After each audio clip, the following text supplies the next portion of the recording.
Има и туристи од Македонија, од Црна Гора, од Бугарија, од Албанија, кои ето некои повеќето се фамилиарно дојдени, па и денеска за Великден си доаѓаат во црквата Света Софија да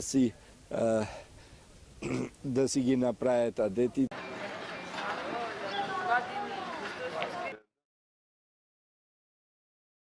For the first time, we arrived yesterday, so we just spent some hours here, and we really like the lake especially, and the old town. Go here, the lake is amazing, but I think in high season there is a lot of people, so choose April or May. Everybody's really nice and helpful. And when we need to find our hotel, everybody help us and choose the direction. So I think that people in Ohrid are really nice and helpful and friendly.